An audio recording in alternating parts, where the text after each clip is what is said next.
Hallelujah. मैं प्रभु का धन्यवाद करता हूँ कि आज एक और बार परमेश्वर का वचन लेकर के आपके बीच में खड़े होने का मौका परमेश्वर ने मुझे दिया है। इसके लिए मैं प्रभु का धन्यवाद करता हूँ। कल व्हाट्सएप ग्रुप में मैंने आज की आराधना के बारे में कुछ भी नहीं लिखा। आप मुझे सूचित करें या ना करें, कुछ भी नहीं लिखा। मैं ये देखना चाहता था कि कितने लोग ये सोचें कि आज आराधना नहीं है और कितने लोग ये सोचें कि आज आराधना है। शुक्र है कुछ लोगों ने फोन करके मुझसे नहीं किसी और से पूछा आज आराधना है या नहीं है। वो भी मेरे सामने ही पूछ रहा था, फोन मेरे सामने ही आ रहा था कि आज पास्टर जी की तरफ से कोई सूचना नहीं मिला है तो ये है। लेकिन आप लोग आए हैं, परमेश्वर का मैं धन्यवाद करता हूँ। हालेलुया। हमें आगे से सूचित करे या ना करे, आज आराधना यहाँ पर होंगे। और मुझे मालूम है इस हफ्ते कई लोग ये समझे होंगे कि आराधना नहीं है, लेकिन आराधना है। Praise the Lord. उसके लिए मैं प्रभु का धन्यवाद करता हूँ। आज परमेश्वर का वचन से बातें करने के लिए मैं वॉकिंग विद गॉड, उसमें याकूब के जीवन से जो भागों को हम अध्ययन कर रहे थे उस पर हम वापस जाना चाहते हैं। परमेश्वर का वचन को हम जो अध्ययन कर रहे हैं वो हमारा आत्मिक जीवन को संपुष्ट करता है। हमें हालेलुया। हम याकूब के जीवन के बारे में कई बातों को हमने देखा है। आरंभ में हम एक वचन पढ़ेंगे और उस वचन पढ़ने के बाद हम बाकी भागों का अध्ययन करने के लिए जाएंगे। उत्पत्ति का पुस्तक में हम जाएंगे, उसका 32वां अध्याय, उसका 30वां पद को पढ़ करके हम आज के वचन को आरंभ करेंगे। Genesis chapter 32 verse 30। Hallelujah. Amen. उत्पत्ति का पुस्तक उसका 32वां अध्याय, उसका 30वां पद को पढ़ करके आज हम वचन को आरंभ करेंगे। हालेलुया। लगता है मुझे ही पढ़ना पड़ेगा। आ गया, ठीक है, ओके। तब याकूब ने ये कहकर उस स्थान का नाम पेनियल रखा, परमेश्वर को आमने सामने देखने पर भी मेरा प्राण बच गया है। Jacob called the place Peniel. याकूब ने उस स्थान का नाम पेनियल रखा है। पेनियल नाम का अर्थ है द फेस ऑफ गॉड, परमेश्वर का मुख, परमेश्वर का चेहरा। अब हम जब याकूब के जीवन को देखते हैं तो कुछ स्थान याकूब के जीवन में बहुत महत्वपूर्ण है। पिछले सप्ताह में या पिछले सप्ताह में नहीं, जब लास्ट बार मैं जब याकूब के बारे में बातें की उस वक्त याकूब एक स्थान पर था जिस स्थान का नाम था बेतेल। याकूब को हम बेतेल में देखते हैं। वो अपना पिता के घर से भाग करके या उसका पिता और उसकी माता की रजामंदी से वो अपना मामा लाबान की घर की ओर जा रहा है और वहां पर अकेला रह गया। वो लूस नामक एक जगह पर वो अकेला रह गया। उसके हृदय में डर है। डर ये है कि उसका भाई एसाव उसका पीछा कर सकता है और उसका हत्या कर सकता है, उसका विरोध में खड़ा हो सकता है। ये सब उसका मन में एक डर के समान बैठ गया। उस डर में खड़ा होते हुए वो अपना मामा लाबान के घर के तरफ जाने का समय लूस पहुंच करके वहां पर रात हो गया और वो मैदान पर सो गया है। वहां पर परमेश्वर ने उसको दर्शन दिया, मैं तुम्हारा पिता अब्राहम और इसहाक का परमेश्वर हूँ और जिस सफर में तू जा रहा है उस सफर में मैं तेरे संग रहूंगा, मैं तुम्हें वापस लौटाऊंगा। वहां पर इस बात को देखा और याकूब सुबह हालेलुया वहां पर जाग उठा है। जाग उठने के बाद वहां पर जिस पत्थर को उन्होंने सिराना बना करके सो गया उस पत्थर को खड़ा कर दी। उस पत्थर को खड़ा करने के बाद उस पर तेल डाला है। तेल इसलिए डाला ताकि वो पत्थर बाकी पत्थरों से अलग पहचाना जाए। और तेल डालने के बाद उन्होंने 3 बातों को 3 प्रण लिए। वहां पर कहा, हे परमेश्वर तू यहोवा परमेश्वर है, तू मेरा परमेश्वर ठहरेगा। और उन्होंने कहा जिस पत्थर को मैंने यहाँ पर खड़ा कर लिया है ये पत्थर परमेश्वर का भवन बनेगा। फिर तीसरी बात उन्होंने कहा, तू मुझे जो कुछ भी दे उसका दशमांश मैं तुझे जरूर दूंगा। ये 3 प्रण के बारे में पिछले बार जब याकूब का जीवन के बारे में हमने अध्ययन किया, हमने इन बातों को देखा है। वहां पर इस वक्त हम खड़े हैं। हालेलुया। अब याकूब के जीवन में अगला जो मुख्य स्थान है वो है पेनियल। पेनियल में जाने से पहले याकूब का जीवन में पद्दनाराम नाम का एक जगह बीच में पड़ा है। पद्दनाराम में वहां पर क्या होता है ये हम आज अध्ययन करेंगे। आज हम पेनियल तक नहीं पहुंच पाएंगे। आप लोग जानते हैं संडे के दिन हमारा समय बहुत सीमित होने की वजह से आज हम पेनियल तक नहीं पहुंच पाएंगे। यदि प्रभु हमें इजाजत दे तो अगला इतवार के दिन हम पेनियल तक पहुंचने का कोशिश करेंगे। आज जो मेरा सफर जो है वो हम याकूब का बेतेल से लेकर के पद्दनाराम में उसका जीवन। पद्दनाराम में कौन रहता है? वहां पर लाबान रहता है। अब हम बाइबल के अंदर घुसेंगे, कुछ बातों को हम अध्ययन करने के लिए जाएंगे। हम उसके 29वां अध्याय में 28वां अध्याय के आखिरी भागों के बारे में मैंने आपसे कहा। अब हम उसके 29वां अध्याय में जाएंगे, चैप्टर 29 उसमें हम जाएंगे। वहां पर उसका पहला पद से लेकर के 14वां पद तक पढ़ने का समय, पहला पद से लेकर 14वां पद तक, चैप्टर 29 वर्सेस 1 to 14। वहां पर हम देखते गए याकूब बेतेल से लेकर के पद्दनाराम तक सफर किया, जहां पर उसका मामा लाबान रहता है। वहां पर उसने उसकी मामा की बेटी राहेल से मुलाकात किया है। हमें वो जो सफर है, जब हम सफर समझते हैं तो आपको मैं ये बताना चाहता हूं कि यह जो सफर है दिल्ली और मेरठ जितना दायरे का एक सफर है। हो सकता है कि वो दिल्ली से गाजियाबाद के तरफ जा रहा है या दिल्ली से मेरठ के तरफ जा रहा है, उतना सफर है। हम जब सफर करते हैं समझते हैं तो हम एक बहुत बड़े लंबा सफर के बारे में कई बार सोच लेता है, लेकिन उन दिनों में इतना लंबा सफर नहीं हुआ करता था। 1 दिन का, 2 दिन का, 3 दिन का, 4 दिन का, 5 दिन का, 1 सप्ताह का सफर वो भी पैदल चलते थे या किसी जानवर के ऊपर सवार होकर के लोग जाते थे। और बीच बीच में छोटे छोटे गांव, बीच बीच में छोटे छोटे जगह हुआ करता था, क्योंकि लोग उन दिनों में काफिलों में रहा करते थे, छोटे छोटे गांवों में रहा करते थे और उनका बीच में से होकर के लोगों को गुजरना पड़ता था। हो सकता है लूस या बेतेल नाम का जगह ऐसा एक जगह था जहां पर थोड़ी बहुत आबादी थी, उसके बीच में, उस आबादी के बीच में रात बिताने के लिए उन्होंने निर्णय लिया होगा और वहां से चल करके वो पद्दनाराम में पहुंच रहा है। जब वो पद्दनाराम में पहुंचा है और वहां पर कुछ चरवाहों को देखा और वो चरवाहे भेड़ बकरियों को चरा रहे थे और उसके बाद वो कुएं के पास आया। उन दिनों में यदि किसी को किसी से मिलना होता तो वो कुएं के पास जाकर के बैठ जाते थे। और आपको मालूम है जिस इलाका के बारे में हम बात कर रहे हैं वो इलाका मरुस्थल जैसा इलाका है। वहां पानी इतना कोई सुलभ नहीं है, पानी बहुतायत से नहीं मिलता। जगह जगह पर कुएं होते थे या गड्ढे होते थे और उसी में पानी मिला करता था। उसी पानी मनुष्य और जानवर दोनों अपने पीने के लिए और अन्य इस्तेमाल के लिए इस्तेमाल करते थे। और किसी से बात करना होता था, कहां पर जाकर के बैठना पड़ता था? कुएं के पास, क्योंकि कुएं के पास या तो कोई मनुष्य पानी भरने के लिए आएगा या कोई जानवर को पिलाने के लिए आएगा। और कई कुओं को लोग क्या करते थे? पत्थरों से ढक के रखते थे ताकि उसका पानी चोरी ना हो जाए, इसलिए पत्थरों से ढक के रखते थे। और याकूब ऐसा एक कुएं के पास जाकर के बैठा और कुछ चरवाहे आए उनके भेड़ बकरियों को वहां पर क्या करने के लिए? पानी पिलाने के लिए। उनसे पूछा, क्या तुम पद्दनाराम में लाबान के बारे में जानते हैं? उन्होंने कहा, हम जानते हैं, वो एक धनाढ्य व्यक्ति है, तुम उसका कौन है, क्या है? उससे वार्तालाप हुआ। उसके बाद उन चरवाहों ने बोला, उसकी बेटी जो राहेल है वो अब हमारे पीछे पीछे भेड़ बकरियों को लेकर के यहाँ पर पानी पिलाने के लिए आएगी। और पहली बार राहेल के साथ उनका जो मुलाकात है वो कुएं के पास वहां पर हो जाता है। उसके बाद वो अपना कहानी उसको सुनाता है, मैं तुम्हारे बुआ का बेटा हूं। हालेलुया।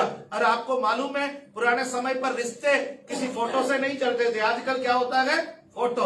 बच्चा जन्म लेने का समय से लोग क्या करते हैं कि फोटो अपडेट करते गए, व्हाट्सएप में, फेसबुक में, इधर उधर हर जगह पर बच्चों का फोटो यहाँ पर हो जाता है, वीडियो कॉलिंग हो जाता है। लेकिन पहले समय पर रिश्ता ऐसा नहीं हुआ करते थे, बल्कि बड़े बूढ़े बच्चों को रिश्ते के बारे में बताया करता है। तुम्हारा एक बुआ है, तुम्हारी एक भाई है, तुम्हारे एक बहन है, तुम्हारा एक ऐसा चाचा है, वो लोग यहाँ पर रहते थे, यहाँ ऐसा रहते थे, फिर उनका शादी हुआ, फिर वहां चला गया, ऐसा। इसका मतलब राहेल उसकी बुआ के बारे में अच्छी तरह से कहानियों में उसका माता पिता ने उसको जो सिखाया जानते थे, और उनका बेटों के बारे में जानती थी। इसलिए उसने क्या किया, याकूब को एक्सेप्ट करने में उसको कोई प्रॉब्लम नहीं हुई। और याकूब को भी उसका मामा लाबान के घर के बारे में अच्छी तरह से मालूम था। सोने वाले भी सुन सकते हैं।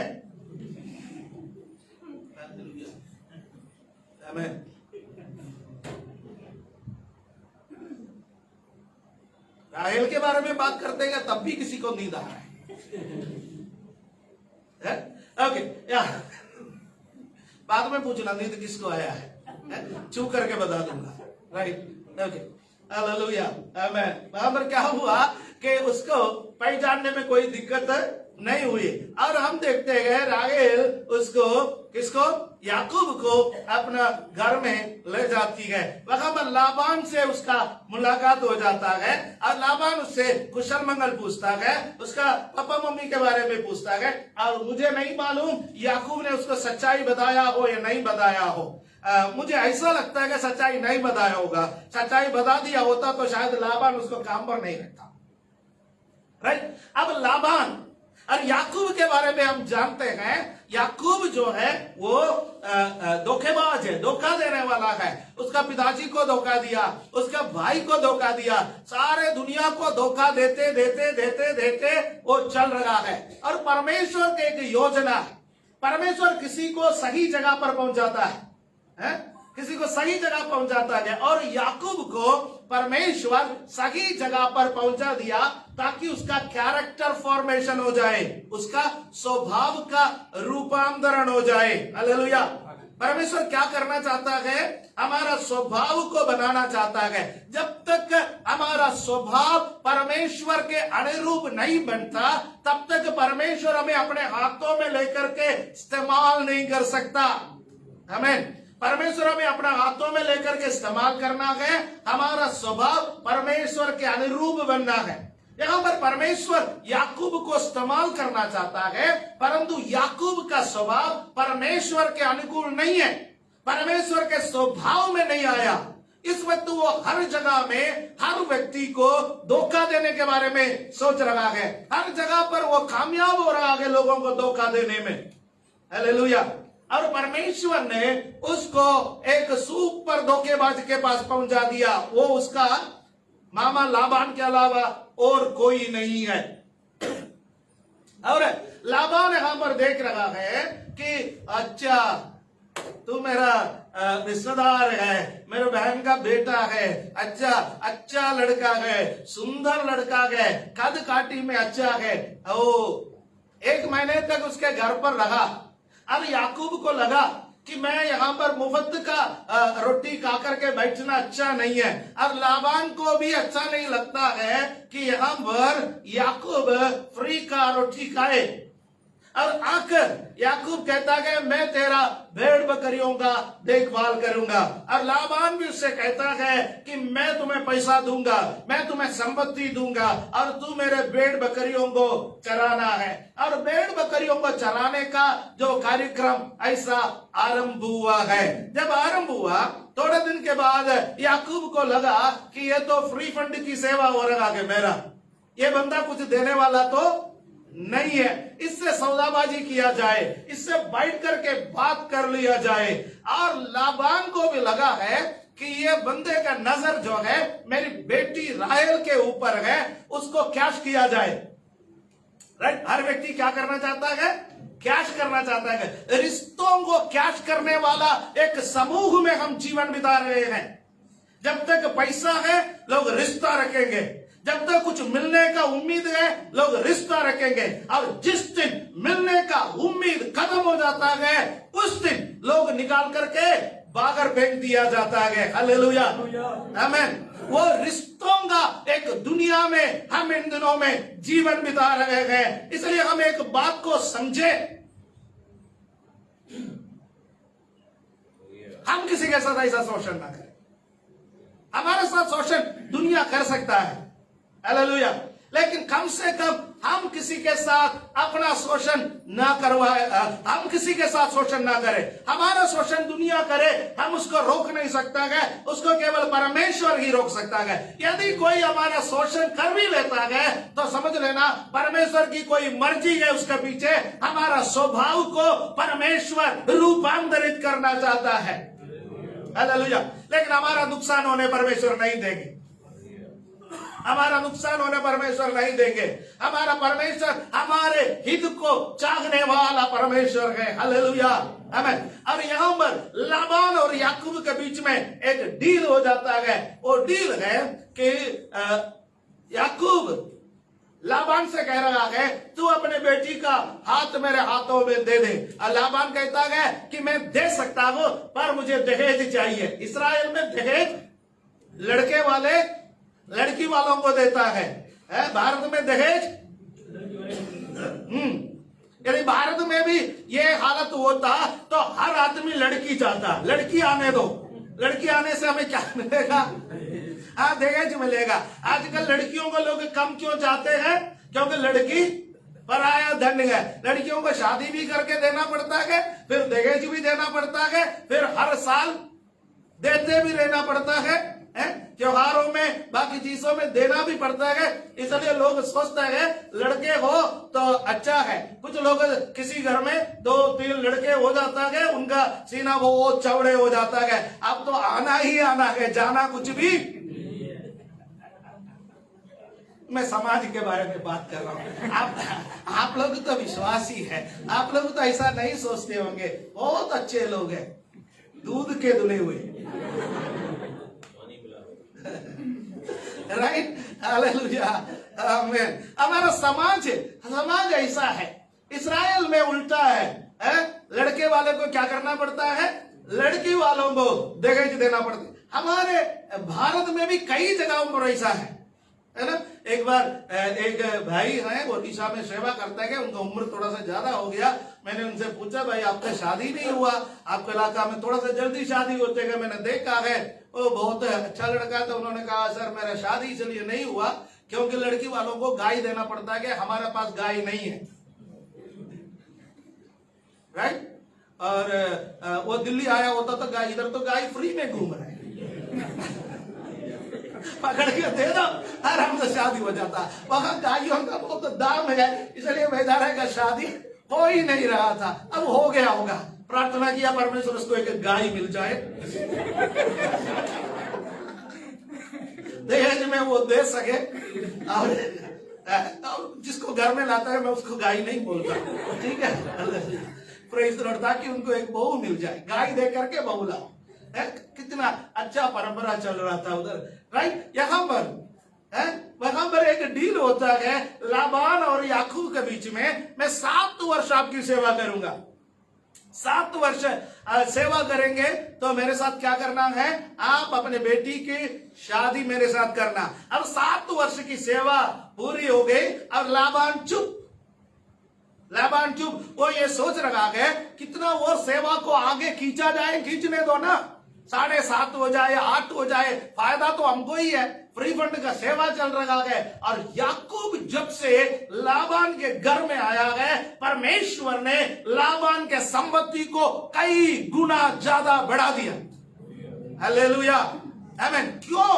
क्योंकि परमेश्वर ने उससे वायदा किया था मैं तुम्हारे संग रहूंगा। परमेश्वर जिसके संग रहता है वो जहां जाता है दूसरे का संपत्ति बढ़ जाते हैं, हालेलुया, आमीन।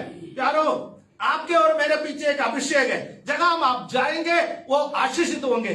जिस घर में आप जाएंगे, हालेलुया, हमारी बेटियां जिस घर में शादी होकर के जाएगी वो घर आशीषित होना है। क्यों आशीषित होना है? क्योंकि हमारे बेटियों के साथ परमेश्वर की उपस्थिति है। हालेलुया।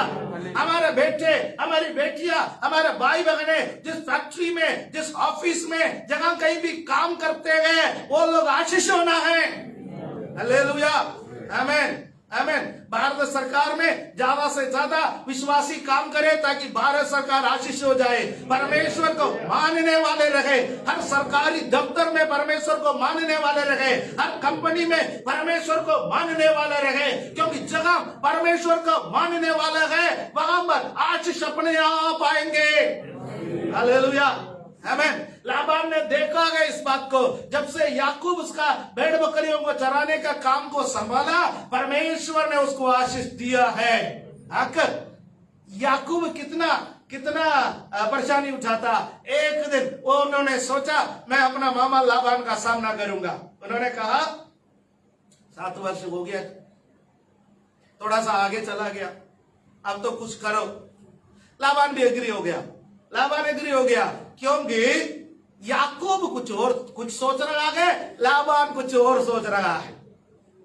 समझ में आया ना? याकूब सोच रहा है अब तो बैंड बाजा आएंगे, मेरी शादी हो जाएगी, गांव वाले आएंगे, ओ मिठाई बनेंगे, खाना बनेंगे, सब कुछ ठीक हो जाएगा। हमें अब लाबान सोच रहा है कद्दू कटेगा तो सब में लाबान कुछ और सोच रहा है और याकूब कुछ और सोच रहा है। और शादी का मुहूर्त आ गया, शादी का समय आ गया। याकूब इतना खुश। अब शादी हो गया, सब कुछ हो गया। और 29 का उसका 29 का 25 आप पढ़ लीजिएगा, 29, 25 वहां पर क्या देखता है कि हम वहां पर कुछ बातों को देखते हैं। भोर को मालूम हुआ कि ये तो लिया है, इसलिए उसने लाबान से कहा ये तूने मुझसे क्या किया है? मैंने तेरे साथ रहकर जो तेरी सेवा की तो क्या राहेल के लिए नहीं की? लाबान के पास 2 बेटियां थी, एक का नाम लिया और दूसरे का नाम राहेल। और राहेल जो है वो छोटी वाली थी और बहुत सुंदर थी, और लिया जो है वो बड़ी वाली है, वो भी कम सुंदर तो नहीं थी, परंतु उसके आंखों में थोड़ा सा प्रॉब्लम है। बाइबल में लिखा है उसकी आंखों के शोभा जो है वो थोड़ा सा कम सी थी। राइट? अब याकूब राहेल से ज्यादा ही नहीं, राहेल से ही प्यार करता था। अब यहां पर लाबान ने क्या किया? शादी सब कुछ हो गया है ना? उस समय, पुराने समय के शादी आजकल जैसा नहीं है। आजकल तो शादी हाईटेक शादियां है। राइट? लड़के से पूछा जाता है लड़की पसंद है, लड़की से पूछा जाता है लड़का पसंद है, फिर माता पिता पसंद करते हैं, फिर रिश्तेदार पसंद करते हैं, फिर कलीसिया वाला पसंद करते हैं, फिर मोहल्ला वाला पसंद करते हैं। जब सबको पसंद आ जाए सब होता है शादी। लड़का लड़की को बदल दिया ना जाए, इसलिए फोटो भी मंगवा करके पहले से स्टोर करके रख लेता है। राइट? मेकअप में भी देखते हैं, बिना मेकअप में भी देख लेता है। आजकल लड़कों को पता है एक दिन देखने से काम नहीं चलेगा, इसलिए बार बार देखता गया, बार बार बात हो जाता है, फिर फेसबुक हो गया, व्हाट्सएप हो गया, सिग्नल ऐप हो गया, क्या क्या ऐप नहीं है? तो ये सब में बातचीत वगैरह हो जाता है। लेकिन पुराने समय पर ऐसा नहीं है। पुराने लोगों के बारे में मैंने सुना है, कई लोग कहते हैं शादी के 3 दिन के बाद हम लोग बहू का चेहरा देखे हैं, क्योंकि रिश्तेदार जाए तभी तो देखेगा भैया। पहले शादी होता था, दूर दूर के रिश्तेदार ट्रक भर के आ जाते थे, ट्रैक्टर भर के आ जाते थे, और मिठाई थोक के भाव पर बनते थे, खाना थोक के भाव पर बनते थे। अब रिश्तेदार को पता है कि ये मिठाई जब तक खत्म नहीं हो जाएंगे हम तो जाएंगे ही नहीं। समय था लोगों के पास, और उस समय बढ़िया बढ़िया खाना शादी में ही मिलता था। लोगों के पास आम खाना होते थे, इसलिए मैक्सिमम खाओ, मैक्सिमम फायदा उठाओ, इसी को सोच करके शादियों में आते थे लोग। तो इसलिए यदि 3 दिन में रिश्तेदार चला गया तो लड़का लड़की आपस में मिल जाते थे। 7 दिन में चला गया तो 7 दिन में मिल जाते थे। कई बार चेहरा देखने के लिए कई दिन इंतजार करना पड़ता था। सब लोगों का मुंह दिखाई हो जाए तब लड़के को मुंह देखने को मौका मिलता था। यहाँ पर भी ऐसा क्या हो गया कि अगले दिन सुबह जब मुंह देखने का मौका मिला, याकूब का होश उड़ गए, है ना। कहते हैं ना, पांव तले जमीन खिसक गया। ये क्या हो गया? यहां तो बड़ा धोखा हुआ। भाग करके गया लाबान के पास। ये तूने क्या किया? मैंने तो राहेल से प्यार किया, मैंने तो राहेल को देखा था, तूने मुझे राहेल को दिखाया, अब धोखा किया, लया को भेज दिया। मैं ये बर्दाश्त नहीं करूंगा। ओए, क्या बर्दाश्त नहीं करेगा? तूने बाप को धोखा दिया ना, तूने भाई को धोखा दिया ना, वो सब बर्दाश्त किया ना। अब तू पराये देश में है, बाथरूम में बंद करके इतना मारूंगा, चुप रहे। यहां तेरे को बचाने के लिए ना बाप आएगा ना भाई आएगा। मेरे घर में भी अच्छे कैसे लड़के हैं, क्या करे बेटा? फंस गया शांत रहा। कहीं शांत रहने में बेहतर है भैया। धोखा हुआ तो भी कहीं क्या करना है? शांत रहना है। अब लाबान के मन में दूसरे बात तो सोचने में आ गया। अब उसको लगा तो ये लया को लेकर के ये फेंक ना दे, तो इसलिए उसने एक और योजना बनाए। कहा, बेटा ये तो हमारा घर वाली बात है, आपस वाली बात है, तू नाराज क्यों हो रहा है? यहां नाराज होने का कोई बात नहीं है। तू जैसा चाहता है वैसा ही होगा, पर 7 साल और सेवा चाहिए। राइट? तू जैसा चाहता है वैसा होगा, 7 साल और सेवा चाहिए। याकूब ने कहा, डन, अच्छा है, मैं 7 साल और सेवा करने के लिए तैयार हूं। और फिर 7 साल और सेवा की। कुल कितना साल की सेवा हो गए? 14 वर्ष की सेवा हो गई। और 14 वर्ष की सेवा जब हो गया तो राहेल से भी उसका शादी हो गया। ठीक है। और यहां पर हम देखते हैं कि याकूब के जो सोच है, उस सोच को परमेश्वर ने बदल दिया। कैसा बदला? उसका स्वभाव को रूपांतरित करना है, उससे भी बढ़िया धोखेबाज के पास ही लेकर के जाना पड़ता है। हालेलुया, आमेन। आयरन शार्पन्स आयरन, लोहा लोहे को किसने कहा काटता है? लोहा लोहे को तेज करता है। लोहा लोहे को काटता नहीं है जी। लोहा लोहे को क्या करता है? तेज करता है, पौना बना देता है, तेज कर लेता है। ठीक है, लोहा लोहे को तेज करता है।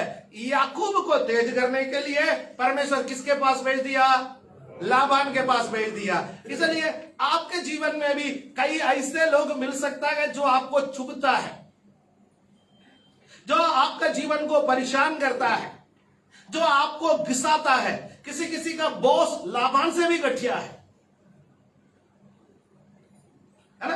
कहीं हमें ले जाकर के इतना घिसाता।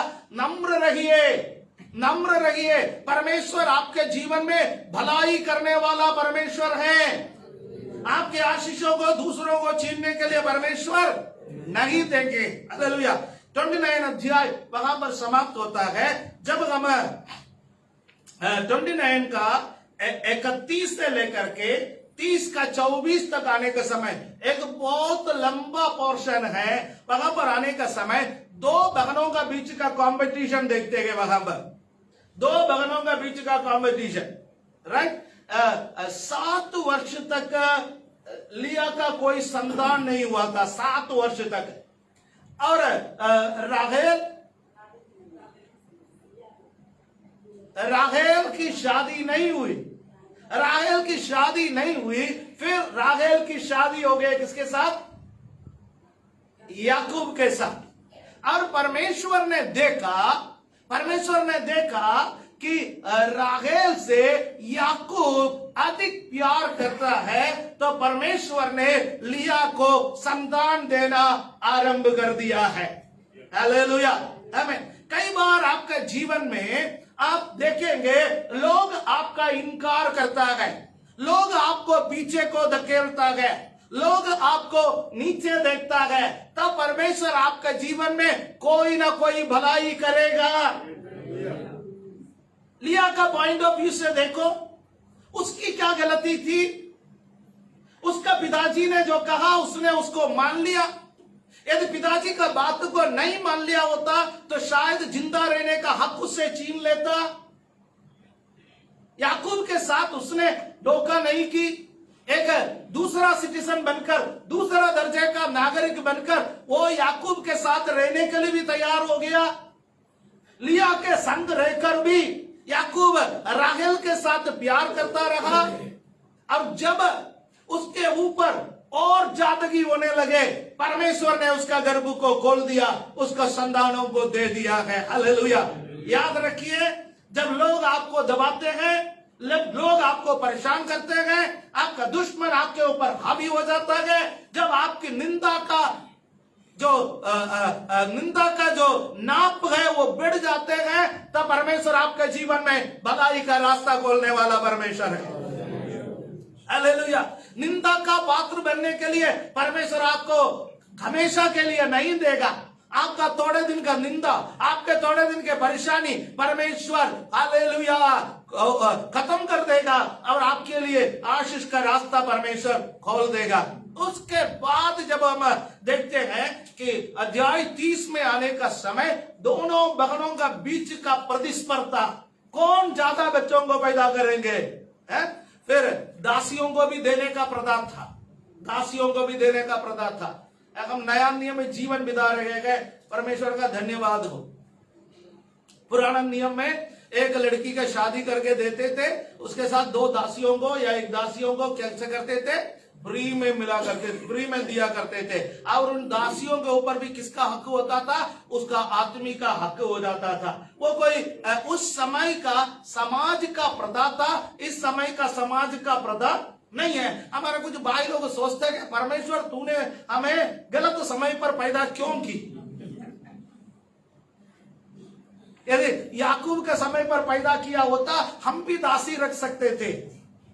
देखिए, हम नया नियम के लोग हैं। नया नियम में 1 से अधिक पत्नी रखना, 1 से अधिक पति रखना हमारे लिए उचित नहीं है। परमेश्वर न्याय करेगा। बाइबल में क्या लिखा हुआ है? इब्रानियों का पत्री उसका 13वां अध्याय उसका पद 4 में क्या लिखा हुआ है? हिब्रू चैप्टर 13 वर्स 4, उसमें लिखा हुआ है, विवाह सब में आदर की बात मानी जाए।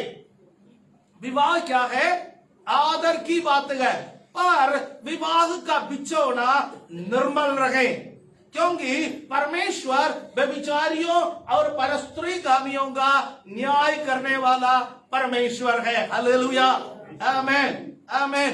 एक पुरुष के लिए एक महिला, एक महिला के लिए एक पुरुष। आमेन।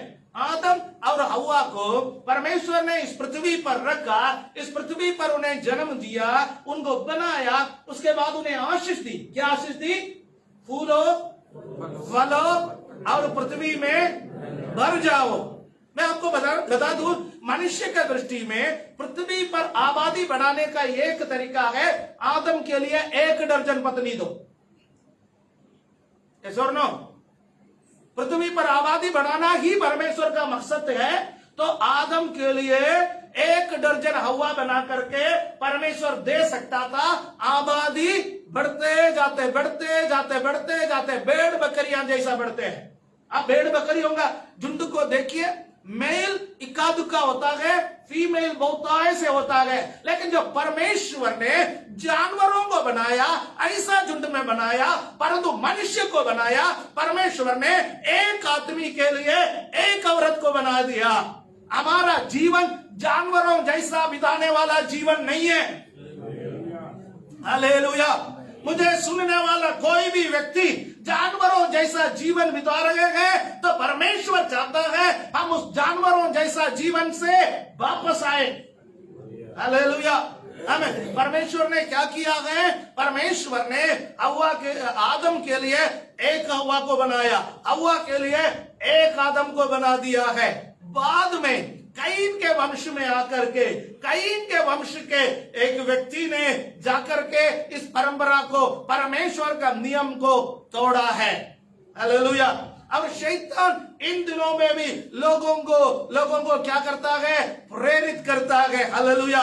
हमें, मैं लोगों को सीरियल देखने के लिए अक्सर मना करने वाला बंदा हूं। अभी भी मेरा स्टैंड वो है, यदि एक विश्वासी सीरियल ना देखे तो अच्छा है, अविश्वासी भी सीरियल ना देखे तो अच्छा है, क्योंकि लगभग 99% सीरियल में लव ट्रायंगल हो जाता है। पति और पत्नी और बीच में एक और आ जाता है, फिर परिवार में आंसू, रोना, पीटना, ये वो, आत्महत्या, फांसी लगाना, जहर खाना, रेलगाड़ी के नीचे आना, पटरी पर लेट जाना, बहुत सारे ऐसा संघर्ष, बहुत सारे ऐसा जीवन होता है। जो हम देखता है वो करने का हम कोशिश करता है। हेलो। जो हम देखता है वैसा करने का कोशिश करता है, जो हम सुनता है वैसा करने का कोशिश करता है, जो हमारा मन में चलता है वो हमारा आदत बन जाता है। हालेलुया। आमीन। हमारा थिंकिंग को प्योर रखना है, हमारा विचार को प्योर रखना है, विचार को शुद्ध रखे, विचार को शुद्ध रखे। कैसे विचार को शुद्ध रख सकता है? परमेश्वर का वचन से। बाइबल में लिखा है जवान अपने चाल को कैसे शुद्ध रख सकता है। वचन 119 में लिखा हुआ है, जवान अपने चाल को कैसे शुद्ध रख सकता है। कैसे शुद्ध रख सकता है? तेरे वचन के द्वारा। हालेलुया। यदि वचन पढ़ोगे, यदि वचन सुनोगे तो आपका थिंकिंग परमेश्वर के वचन के अनुसार होगा। बाइबल स्टडी में हमने एक बात देखा, कल भी एक प्रार्थना में मैंने बोला, हमारा थिंकिंग हमारा आदत बन जाता है। कैसा है? जो आप सोचते हैं वो आप करते हैं, यानी आपकी सोच, your thoughts become your actions. जो आप सोचते हैं वो आपका कर्म बन जाता है। Then your actions become your practice.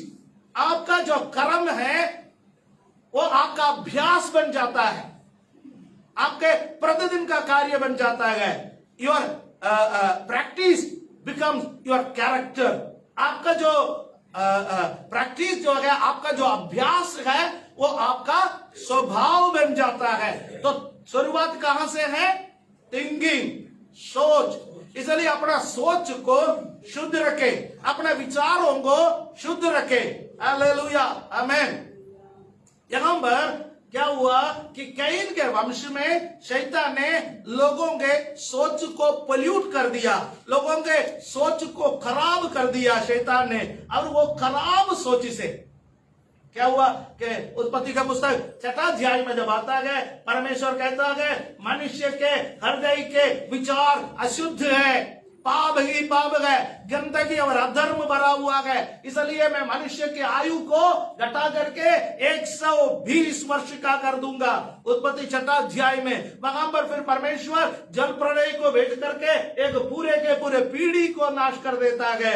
सोच खराब होने का वजह से एक्शन, कर्म खराब हो गया, कर्म खराब होने का वजह से अभ्यास खराब हो गया, अभ्यास खराब होने का वजह से स्वभाव खराब हो गया। और जिनका स्वभाव खराब है परमेश्वर उनको बर्दाश्त नहीं करेंगे। आज अनुग्रह का युग है, अनुग्रह के युग में परमेश्वर का क्रोध जल्दी नहीं भड़कता। इसका मतलब यह नहीं है कि परमेश्वर सब चीजों को माफ करता है। हालेलुया। परमेश्वर सब चीजों को माफ नहीं करता। यहां पर याकूब ने 2 शादियां की और दासियों को भी रखा, और हम देखता है एक कंपटीशन, कौन ज्यादा बच्चा पैदा करेगा, क्योंकि उन दिनों में वो मनुष्य का श्रेय बनता था। ज्यादा जिस औरत का जितना अधिक बच्चे गए उस औरत को उतना अधिक सम्मान मिलता था। हालेलुया। तभी तो सरकार नारा लेके आए हैं, हम 2 हमारे 2। आजकल का नारा है शेर का बच्चा एक ही अच्छा। राइट। आजकल लोग एक बच्चे से खुश है, एक बच्चे से खुश है। लेकिन परमेश्वर का धन्यवाद हो, प्रार्थना के द्वारा बहुत सालों के बाद भी कलीसिया में संतान आने लगे। हालेलुया। आमेन, परमेश्वर का धन्यवाद हो। आमेन। आजकल महंगाई इतना बढ़ा हुआ है, स्कूल का फीस इतना बढ़ा हुआ है, एडमिशन मिलना इतना मुश्किल है, बहुत सारे कमाई बहुत कम हो गया है। इसलिए लोग क्या सोचते हैं, बच्चे जितने कम हो उतने हमारा घर अच्छा है, छोटा परिवार सुखी परिवार। ये सब नारा सरकार के द्वारा बनाया गया है, ये नारा सरकार के द्वारा बनाया गया है। लेकिन कुछ लोग इसके विरोध में काम करते हैं। वो कहते हैं परमेश्वर ने कहा फूलो फलो और पृथ्वी पर भर जाओ। कुछ लोगों का नारा ये है। अब जैसा भी है, परमेश्वर आपको आशीष दे। हालेलुया। और हम देखते हैं कि दो बहनों के बीच का कॉम्पिटिशन, किसका ज्यादा बच्चा होगा, इसका कॉम्पिटिशन। उसके बाद अब अध्याय 30 का 25 से 43 तक आने के समय 25 to 43, और वहां पर लिखा हुआ है कि परमेश्वर याकूब के कारण लाबान की संपत्ति को बढ़ा दिया, उसी प्रकार परमेश्वर ने याकूब के संपत्ति को भी बढ़ा दिया। हालेलुया। दोनों के बीच में एक बार बंटवारा हुआ, करीब 10 बार बंटवारे को लाबान ने पलट दिया। अब लाबान ने देखा है याकूब बढ़ते जाता है, तो उसने कहा नहीं ये मेरा, वो तेरा।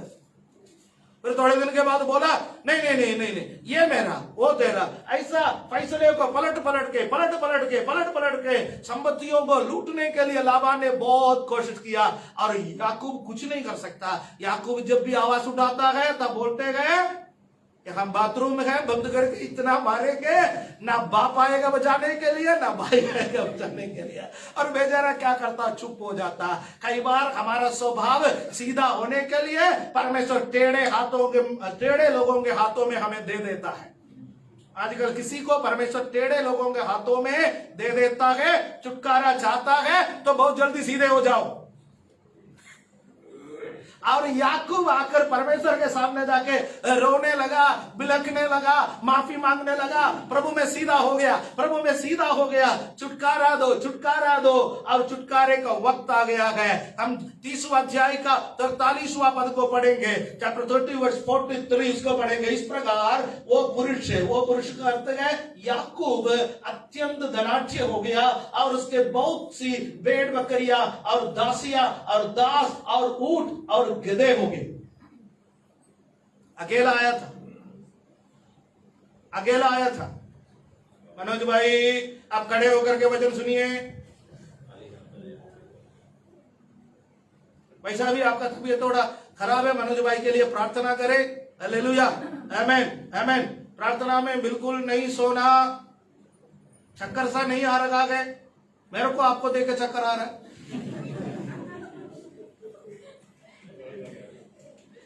दवाई कार्य मनोज भाई के लिए लगातार प्रार्थना करें। बीमार होने से पहले से आराधना में सोता है, बीमार होने के बाद भी आराधना में सोता है। हालेलुया। सॉरी नाम लेने के लिए। और आपके लिए ये हमारे ऑनलाइन देखने वाले भी प्रार्थना करेंगे। Hallelujah, praise the Lord, amen. Okay, यहाँ पर याकूब इतना धनाढ्य हो गया कि आकर उसने निर्णय लिया लाबान के घर से भागना उचित है। क्यों? लाबान का घर से नहीं भागेगा तो एक भी संपत्ति नहीं बचेगा। और 31वां अध्याय का पहला पद से लेकर के 21वां पद तक, चैप्टर 31 1 to 21 पढ़ने का समय याकूब लाबान का घर से भाग जाता है। 31 अध्याय का दूसरा पद को पढ़ेंगे, क्यों वो भाग जाता है। 31वां अध्याय का दूसरा पद में, और याकूब ने लाबान के चेहरे पर दृष्टि की और ताड़ लिया कि वह उसके प्रति पहले के समान नहीं है। जब याकूब धनाढ्य व्यक्ति हो गया, 30वां अध्याय के आखिरी पद में हम पढ़ते हैं याकूब इतना धनवान हो गया। जब धनवान हो गया, इस वक्त लाबान याकूब के प्रति जो सम्मान की दृष्टि है उसमें फर्क आया है।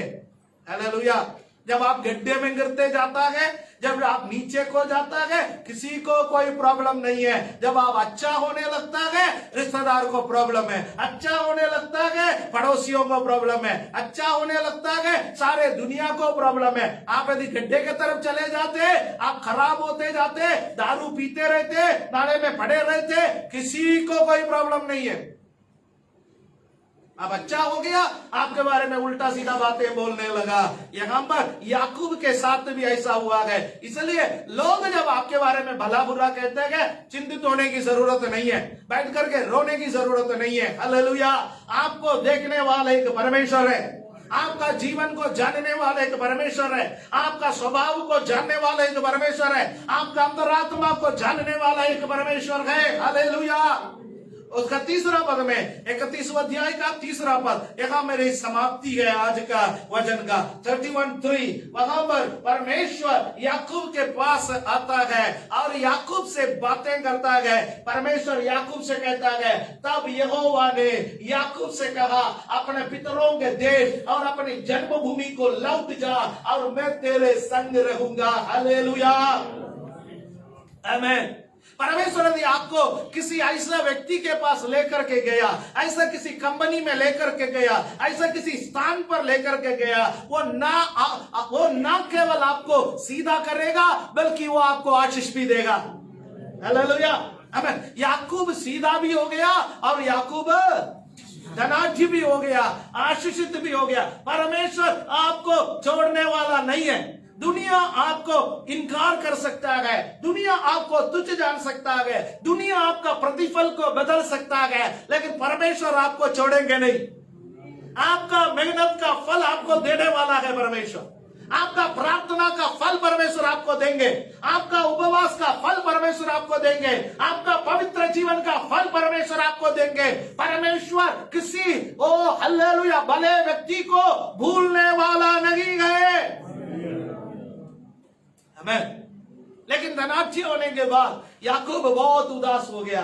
मेरे जिंदगी कैसा है, पैसा है शांति नहीं है, पत्नी है शांति नहीं है, बच्चे है शांति नहीं है, नौकर चाकर है शांति नहीं है, सब कुछ मेरे पास है, पर मेरे जीवन में क्या नहीं है, शांति नहीं है। क्योंकि मेरा ससुर का स्वभाव बदल गया, क्योंकि मेरे ब्रदर इन लॉ, मेरे सालों का स्वभाव बदल गया है, मेरे पड़ोसी का स्वभाव बदल गया है, मुझे देखने वालों का स्वभाव बदल गया है, लाबान का रिश्तेदारों का स्वभाव बदल गया है। परमेश्वर उसको दर्शन दे रहा है, परमेश्वर उससे बातें कर रहा है। जब दुनिया आपसे नफरत करेंगे, परमेश्वर आपके पास आएंगे। हालेलुया, आमीन, हालेलुया। बाइबल ट्रेनिंग में छत्तीसगढ़ से 4 भाई लोग आए हुए हैं। पिछले दिनों में जब उनसे परिचय किया, उन्होंने कहा प्रभु यीशु मसीह को ग्रहण करने के कारण हमें गांव से बॉयकॉट किया है। गांव से हमें नमक का पैकेट तक नहीं मिलता, 5 रुपए का बिस्किट भी नहीं मिलता, किसी दुकानदार अपना दुकान से हमें सामान नहीं देता, कोई गांव वाला हमसे बात नहीं करता, सब लोग हमें देखते पीछे मुड़ जाता है। मैंने पूछा कैसे जीवन बिता रहे हैं? कहते हैं ऐसा कैसे भी जीवन बिता रहे हैं सर, हमको सामान चाहिए, हम दूसरे गांव में जाता है, वहां से ले आते हैं। हो सकता है दूसरे गांव थोड़ा दूर हो, फिर भी वहां से ले आता। मन न रहेगा कि नौकरी है, सरकारी नौकरी है, सरकार कहते हैं कि जो बेरोजगार है, जिनको नहीं है, उनको 1 साल में 100 दिन का रोजगार देना अनिवार्य है। कहते हैं तू मसीह है, तुम्हें नौकरी नहीं है। प्रधान भगा देता है, पंचायत वाले भगा देता है, अधिकारी भगा देता है कि तू मसीह है। कहते हैं फिर भी हम मान देते हैं, हमारे पास परमेश्वर है। उनका गवाहियों को सुनकर, उनका बातों को देखकर मेरा दिल टूटा, मेरे आंखों में आंसू आया। मैंने कहा प्रभु, कई बार हम सोचते गए हम तेरे लिए गाली सुनते गए, हम तेरे लिए सताव सहते गए, हम तेरे लिए निंदा सहते गए। परमेश्वर, ये लोगों के मुकाबले हमने कुछ नहीं सका, हमने कुछ नहीं सका। 26 तारीख को एक भाई मुझे मिलने के लिए आने वाला था। उन्होंने फोन करके बताया सर 3 दिन तक हमें थाने के अंदर बंद करके रखा, हमें इतना मारा, इतना पीटा, हमसे कहा गया यीशु को छोड़ दो, यीशु को छोड़ दो, यीशु को छोड़ दो। मैंने कहा आपने क्या कहा? उन्होंने कहा हर बार मार खाने के बाद मैंने कहा जान से मार दो, यीशु को नहीं छोड़ेंगे। मेरे आंखों में आंसू आया। मैंने कहा प्रभु शायद मैं कमजोर, ये लोग मुझसे बलवान है, ये लोग मुझसे ताकतवर है। मनुष्य का संगने का बाहर का परीक्षा परमेश्वर नहीं देगा, परीक्षा देता है, परीक्षा के साथ निकास भी करने वाला है वो। 10 अध्याय उसका 13वां पद में लिखा हुआ है। और परमेश्वर याकूब के पास आता है, कहता है अब जाने का वक्त आ गया है, अब जाने का वक्त आ गया है। अपने पितरों के देश में लौट जा, अपने रिश्तेदारों के पास लौट जा, और मैं तेरे संग रहूंगा। हालेलुया, हालेलुया, आमीन। आपको सांत्वना देने के लिए, आपको तसल्ली देने के लिए आपके संग रहने वाला परमेश्वर है। यीशु ने क्या कहा? स्वर्ग और पृथ्वी का सारा अधिकार मुझे दिया गया है, इसलिए जाओ सब जाति के लोगों को चेला बनाओ, उन्हें पिता पुत्र और पवित्र आत्मा का नाम से बपतिस्मा दो। लो मैं जगत के अंत तक सदैव तुम्हारे साथ हूं। हमारे साथ रहने वाले एक परमेश्वर है, हमारा दुख को जानने वाला एक परमेश्वर है। हमारे पितरों के गांव में विश्वास के हमारे हालेलुया पितरों के देश में हमें वापस ले जाने वाला, लौटा करके ले जाने वाला एक परमेश्वर है। हालेलुया। हो सकता है आपका जीवन भी आज याकूब के जीवन के समान घुट घुट के आप जी रहे होंगे, बीमारी आपको गोट रहे होंगे, आर्थिक समस्या आपको गोट रहे होंगे, कई प्रकार के परेशानी, कई प्रकार के निंदा, कई प्रकार के सताव से आप गुजर रहे होंगे, लेकिन परमेश्वर का वायदा है मैं तुम्हारे संग रहूंगा। Hallelujah, hallelujah. अपने हाथों को बंद करें। उसका वायदा है मैं तुझे कभी नहीं छोड़ूंगा, मैं तुझे कभी नहीं त्यागूंगा, मैं तेरे संग रहूंगा। रिमा नदी रबा रबा रबा रबा। आज दुख सहने वाले लोगों, आज कष्ट सहने वाले लोगों, कुछ स्थान पर परमेश्वर आपको लेकर के गया है तो वो आपका स्वभाव को सीधा करने के लिए है। आज कोई कह सकते हैं मेरे स्वभाव को परिवर्तित करे यीशु, मेरे स्वभाव को बदल दे यीशु। मैं लाबान के घर में हूं, मैं जानता हूं, मेरे साथ कई बार धोखा हुआ है, मैं जानता हूं। परमेश्वर मेरे स्वभाव को बदल दे, मेरे जीवन को बदल दे। स्वर्गीय पिता धन्यवाद देते हैं इस समय के लिए। यह वचन हम में से प्रत्येक जन के जीवन में कार्य करे। यहां पर उपस्थित लोगों को प्रभु, सोशल मीडिया से हमें देखने वाले लोगों को, सुनने वाले लोगों को, आने वाले समय में यूट्यूब से भी यह वचन जो कोई सुनेंगे, सबके जीवन में हम आशीष देने के लिए प्रार्थना करते हैं। परमेश्वर हमें भी दुनिया को धोखा देते रहेंगे तो आप हमें इस्तेमाल नहीं कर सकते। आप हमें इस्तेमाल करने से पहले हमारे स्वभाव को आप रूपांतरित करेंगे। पेनियल में पहुंचने से पहले एक बदेल से गुजरना पड़ता है, पेनियल से पहुंचने से पहले एक पद्दनाराम से हमें गुजरना पड़ता है, लाबान के घर से हमें गुजरना पड़ता है, निंदा और तकलीफों से हमें गुजरना पड़ता है, धोखे से हमें गुजरना पड़ता है, कई प्रकार के परेशानी और दिक्कतों से हमें गुजरना पड़ता है। ये सब हमें तोड़ने के लिए नहीं बल्कि हमें बनाने के लिए है। ये कोई भी निंदा हमें कमजोर नहीं करेंगे, ये हमें और मजबूत करेंगे और परमेश्वर का राज्य के लिए हमें तैयार करेंगे। परमेश्वर आपने जिस प्रकार याकूब के संग रह करके याकूब के स्वभाव को बदल करके उनको इस्राएल बनाया है, वैसा हमारे जीवन में भी कार्य कर। धन्यवाद के साथ ये प्रार्थना मुक्तिदाता प्रभु यीशु मसीह का पवित्र नाम से मांगने के समय सुनो और कबूल करो हमारे स्वर्गीय पिता। आमीन, आमीन, हालेलुया, आमीन।